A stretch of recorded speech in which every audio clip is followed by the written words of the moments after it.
makunin lang umaga. Pero okay lang, medyo cerebral pa naman ang hangin sa umaga and relax ng konti para magawa tayo ng bagong content. And syempre, panoorin ng mga bata naglalaro.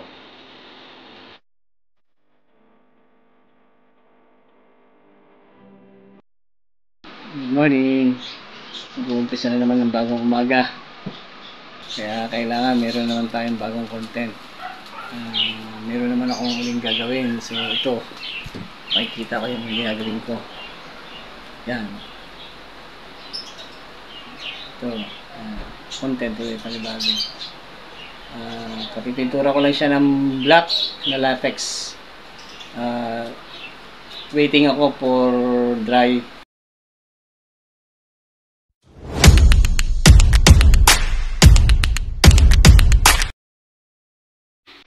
Hello mga kapintor, mga nagdi-DIY dyan, mga beginners, mga viewers, and also sa mga artists dyan.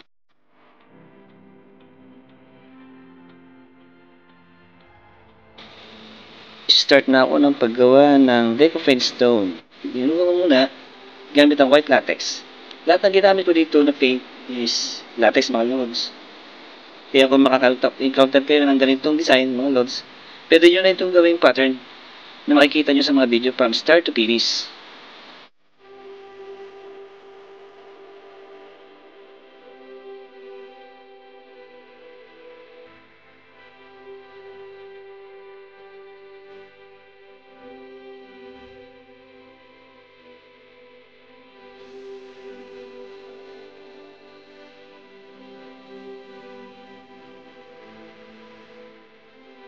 Ito mga loads ay may 4 colors combination.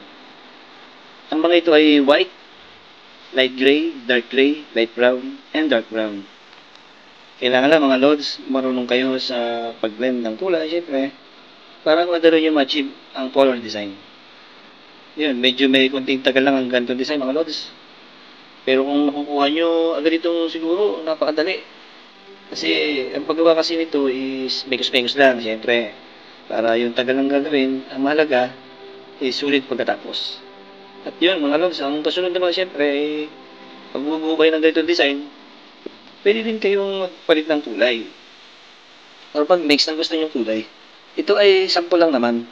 Isang content na pwede makatulong sa mga nagdi-DIY, beginners, at open din ito sa mga pintor na nakakarampot pa ang kaalaman o sa larangan ng pintura. At syempre, kung isa ka sa kumukuha ng ideya, salamat at andito ka napadpad sa content ko.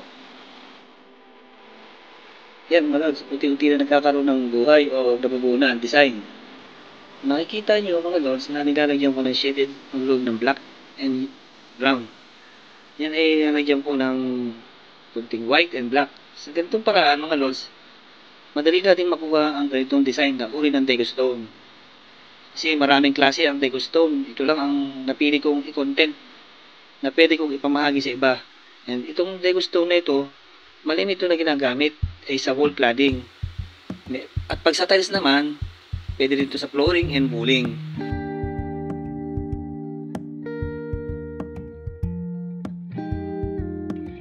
Yan o, kaway-kaway muna sir, para mapasin. O diba? Malapit na magtapos ang pagbuo ng stone. So after dito, magkukulay naman tayo for lining. At tulad ng dati, black and white ang gamit para magkaroon ng shape yung stone at lumutang. At magkaroon ng lining ang bawat panabi nito. At humiwalay ang kulay niya para magkaroon ng shade ang bawat bilog at maging 3D yung stone. Sa ganun ay makita nyo kung anong itsura ng kalalabasan ng ginagawa nyo pag ginalagyan nyo ito ng shade. Lalagyan nyo muna siya ng dark gray. After malagyan ng dark gray ang shape ng bilog nito, ito naman ilalagyan natin ng black ang ibabaw para magkaroon siya ng lining. Kaya ang lalabas nito, yung dark gray sa ilalim, yun yung shade, pinaka-shadow niya para ito ay parang nakalutang or maging 3D. Kaya kung inyong pagmamasdan nito, kita-kita nyo naman, pagkatapos ng dark gray, ay black naman ang kasunod. So pagkatapos naman ng black, yung pinaka-ibabaw naman, ang lalagyan ko ng white. Yun po, doon po umpisa ng pagka-3D niya at paglutang ng mga deco stone. Kalimitan po kasi sa mga gumagawa dito sa atin, Yun po ang kalimitang ginagawa nila, maglagay po ng shaded para maging 3D. Yun, may nakita ako, may napansin ako, wala pa palang design yung pinakang ibabaw, yung pinakang black na natitira doon sa taas. So mamaya lalagyan ko yan. Pagkatapos itong lagyan ko ng lining o shadow na dark gray and black, lipat naman ako doon para matapos ulit ito.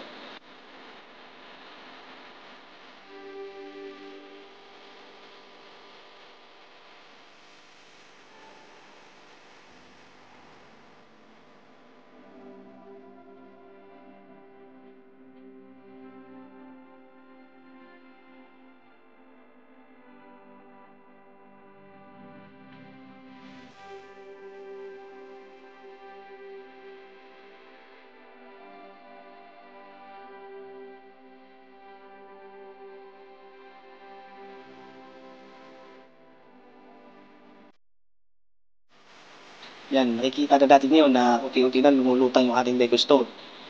At papalisan natin ito ng malambot na brush para mabasag yung mga buong pintura na lining. So, makikita nyo rin dito na unti-unti lumalapat yung pintura na babasag. Kaya yun po ang pamamaraan para magmukhang patulalo ang ating ginagawa.